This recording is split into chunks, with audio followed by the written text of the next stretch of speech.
Anda kembali bersama kami di obrolan malam nih, Pak Soleman. Saya masih tetap ingin dapat jawaban. Kalau bukan Sambo Sambo ini sebagai sosok, sebagai apa? Dalam konteksnya sebagai apa? Karena dia seorang jenderal atau karena dalam konteks apa menurut Pak Soleman sehingga dalam tanda petik seorang Sambo begitu spesial sehingga ia mendapatkan kondisi-kondisi yang spesial mungkin tidak akan dialami oleh warga negara biasa? Ya itu seperti Sambo yang duduk di seperti dia. Kita kan tahu Sambo waktu itu, seorang bintang 2 polisi. Ya. Yang seharusnya hukum itu kan tidak melihat bintang 2-nya. Ya. Tapi melihat nama Sambo. Ya. Tapi kenapa kok jadinya seperti ini? Ya kan? Ya makanya pertanyaan saya, ketika Sambo yang muncul itu bukan Sambo yang bintang 2, apakah seperti ini juga? Jadi Pak Soleman tetap berpandangan bahwa karena masih walaupun sudah mantan bintang 2 itu juga mempengaruhi? Bukan, karena dari awal itu kan kita melihat apakah dia yang duduk itu melakukan itu bintang 2 perlakuannya, ataukah Sambo saja namanya? Kalau dari awal, seharusnya di depan hukum kan Sambo. Ya. Nah, kalau dari awal itu seperti Sambo seperti itu, apakah akhirnya akan seperti begini? Kenapa seorang bintang 2 mendapatkan perlakuan spesial menurut Pak Soleman? Ya, seperti ini bukan spesial. Mengapa kok jadi seperti begini? Yang akhirnya ujungnya. Nah, kalau ditanya ke Pak Soleman kenapa menjadi seperti ini, apa jawabannya? Jadi seperti begini. Nah, karena dari awal itu sudah menjadi pertanyaan. Nah, sehingga itu yang harus dijawab. Apakah kita memang akan begini atau yang seperti Pak Gayus bilang? Seharusnya memang kalau dari awal ya misalkan. Kalau dari awal itu dia bukan seorang Sambo yang bintang 2. Ya. Apakah prosesnya itu akan berjalan seperti begini? Sampai akhir, sampai ketika dia jatuhkan hukuman mati. Apakah akan diturunkan? Walaupun jaksa itu sudah bilang ini seumur hidup saja. Seumur hidup, hukuman mati. Sudah mati, balik lagi hukuman hidup. Apakah akan seperti itu? Kalau dia bukan seorang Sambo yang bintang 2 itu? Gini, bintang 2 itu kan pangkat nih, yang ada nih pangkat. Tapi keterpengaruh atau pengaruh apa sih? Atau siapa yang diuntungkan atau siapa yang dijaga dengan putusan yang saat ini didapat oleh Sambo? Ya justru itu, karena Sambo dengan baju bintang 2-nya, itu apakah karena dia baju bintang 2 sehingga semuanya ini ribut? Saya balik dari pertanyaannya, saya ubah kalau gitu pertanyaannya. Seorang bintang 2 atau mantan bintang 2, kuasanya itu sampai mana sih? Ya kita lihat aja, makanya pertanyaan saya seperti itu. Itulah saya bertanya. Iya kan? Beliau ini kan mantan lembaga tertinggi di Indonesia. Mantan intelijen strategis. Itu kan lembaga yang paling dominan untuk intelijen, untuk mengetahui semua persoalan. Jadi begini, secara realita memang betul beliau mengatakan seperti itu, ini berbeda. Enggak semua kasus seperti ini. Polemik yang timbul. Saya ulangi lagi. Kalau polemik terhadap ketua pengadilan PN yang memutus itu terungkap, hoax atau tidak, ini menyangkut putusan. Nah, ini berbahaya sekali kalau terungkap itu betul, diuji secara forensik. Itu bukan hoax, itu memang betul-betul berbahaya sekali. Ini tidak diproses ya. Oke, Prof. Muzakir mau menanggapi juga soal tadi apakah ada pengaruh sebagai dari sosok seorang mantan Jenderal Bintang 2 terhadap putusan-putusan yang dia dapatkan mulai dari pengadilan tingkat pertama, pengadilan negeri sampai ke saat ini di Mahkamah Agung? Bisa dibantu untuk unmute, Prof. Tampaknya masih di mute. Jadi kalau saya mempelajari dari apa yang sudah diputus pada pengadilan negeri, pengadilan tinggi, terus kemudian Mahkamah Agung ya, mungkin saya ingin sampaikan begini ya. Di Mahkamah Agung sendiri juga tiba-tiba berubah kalimatnya itu ya. Dia menggunakan term begini, bersama-sama gitu. Jadi para pelaku itu bersama-sama. Kalimat bersama-sama itu berbeda dengan turut serta itu berbeda gitu. Jadi kalau di pasal 55 itu prinsipnya adalah turut serta melakukan ya. Tapi oleh Mahkamah Agung diganti menjadi bersama-sama melakukan. Tapi anehnya kalau bersama-sama melakukan itu mestinya komposisi hukuman itu tidak jauh beda. Ini seperti yang dikatakan oleh Pak Yohanes tadi ya. Gitu. Iya. Jadi tidak jauh berbeda lah begitu. Tapi ini kan posisinya jomplang ya. Jomplang dalam arti kata ada yang sangat berat, ada yang 20 tahun, terus tapi semuanya dikurangi menjadi separuh-separuh semua gitu ya. Mestinya ya saya ulangi lagi ya, kata-kata bersama-sama itu berarti punya niat bersama-sama, sama-sama mereka punya niat untuk membunuh objeknya korban itu, dan kemudian bersama-sama memang dia melakukan itu. Itu Pak Soleman, sama-sama. Pak Soleman. Tapi kalau ini kan tidak. Ya, kenapa? Ini pertanyaan saya nih. Ya. Kenapa dari turut serta menjadi bersama-sama? Ya kalau menurut saya bersama-sama itu akan lebih berat. Kalau turut serta kita masuk ruangan, tembak-tembakan. Tapi kalau bersama-sama, ikut rapat sama-sama, memutuskan bersama-sama, tentunya akan lebih berat. Nah, pertanyaanku, mengapa sampai kalimat yang mirip-mirip ini kok menjadi pertimbangan sehingga malah terbalik pemikirannya?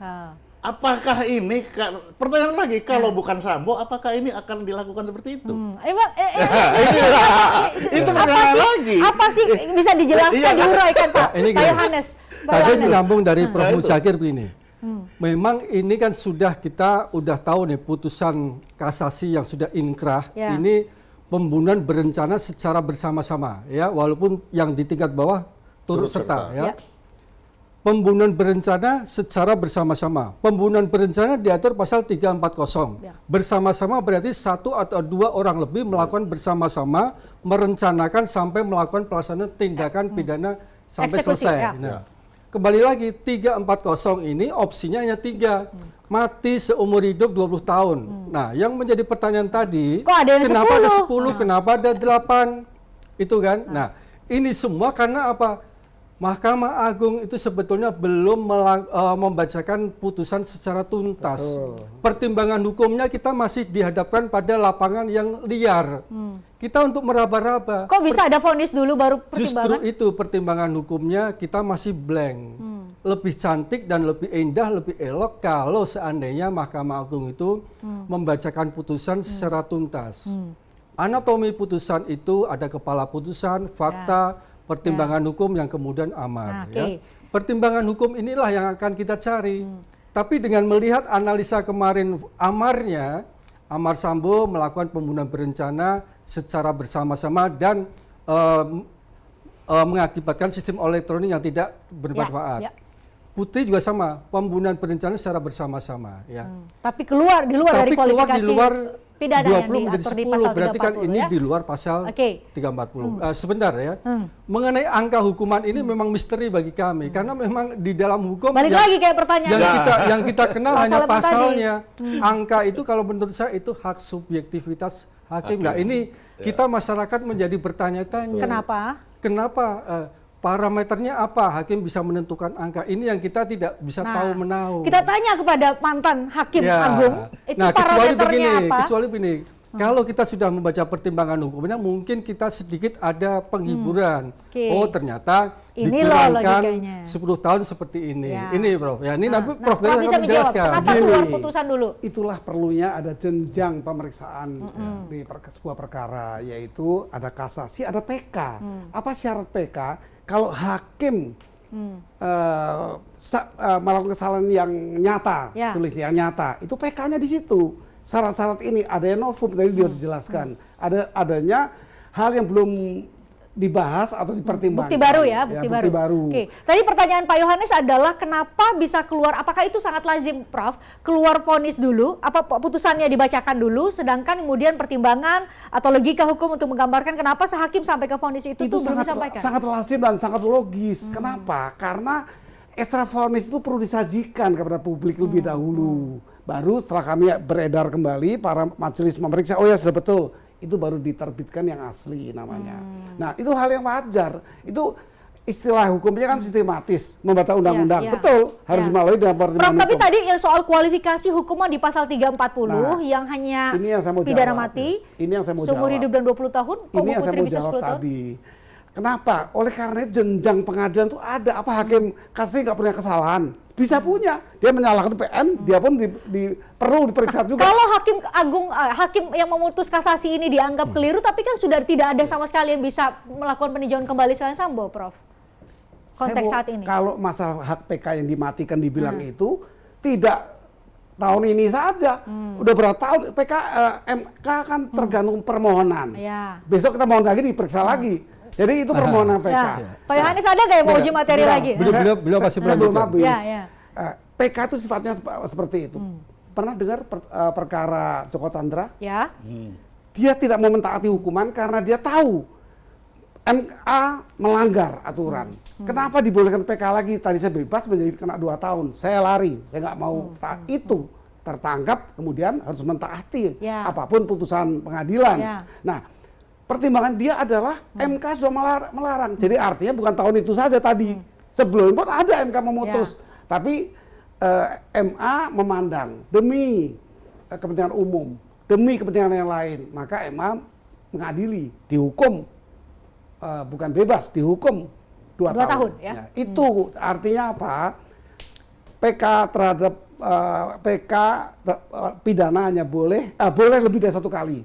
Tapi karena MK tidak boleh punya norma baru, dia tidak menambah, harus 3 kali, dia nggak boleh, itu DPR. DPR sampai saat ini tidak memberikan respon baru MK mengenai PK, berapa kali boleh PK. MK hanya menyatakan lebih dari sekali demi kemanusiaan. Ternyata Mahkamah Agung jalan terus 1 kali aja. Nah, itu artinya apa? MK ini kan bukan pembuat undang-undang. Ya, sebagai negatif legislator ya. Kenapa Pak? Boleh aku nanggapi sebentar. Semakin menarik. Jadi tadi kan dibahas ada kebetulan. Saya melihatnya apakah memang ini kebetulan atau sengaja yang dibetulkan. Satu ini. Ketika proses Sambo bergulir, tiba-tiba KUHP baru berlaku, diundangkan ya, berlakunya 3 tahun mendatang. Di situ dari hukuman mati bisa mendapat percobaan 10 tahun. Ya. Kemudian ketika hampir menjelang putusan kasasi, tiba-tiba April ada putusan MK yang menganulir, yang menyatakan bahwa PK yang dilakukan oleh jaksa adalah inkonstitusional. Nah, ini secara kebetulan atau memang sengaja dibetulkan? Kita tanya kepada Pak Suleman. Pak Suleman, itu sebuah kebetulan atau sengaja dibetulkan? Nah, ini yang makanya saya tanya tadi. Kalau yang terdakwa itu yang menjalankan itu bukan Sambo, apakah akan ada percepatan seperti ini? Kan itu pertanyaannya. Jadi kita membuka kemungkinan tadi percepatan. Apakah mungkin bahwa ini semua sudah diatur secara sistematis atau? Ya bisa saja kan, kalau orang umum melihat ya seperti itu. Makanya saya pertanyakan, kalau itu orang biasa yang tidak punya bintang 2, apakah akan ada percepatan ini? Secara kebetulan bulan April. Ya, menurut Pak Suleman sendiri? Ya, bukti selama ini kan tidak pernah ada yang percepatan seperti ini. Kan baru sekarang kita lihat seriusnya semua. Berarti semua ini patut diduga dilakukan secara sistematis, secara sengaja dengan memperhitungkan waktu menurut Pak Suleman. Ya, tidak tertutup kemungkinan ada percepatan itu karena ini. Kita harus lihat dari situ. Karena selama ini kan, dan itu yang pertama. Yang kedua, kita tahu sendiri, dalam peradilan sekarang, sistem sekarang, apa ada yang benar? Wah, ini pertanyaannya fundamental sekali nih. Apakah dalam peradilan saat ini, apakah ada yang benar? Coba, berapa yang sudah tertangkap, berapa yang sudah... Itu aja, itu kan fakta. Dengan adanya tertangkap, dengan adanya ini, yang seharusnya tidak boleh tertangkap seperti itu kalau di dalam sistem peradilan ini kan orang-orangnya. Seharusnya semua sama di hadapan hukum. Bukan. Para pelaku pelaksana itu, terutama hakim ya, itu kan harusnya bersih, betul loh, wakil Tuhan di dunia.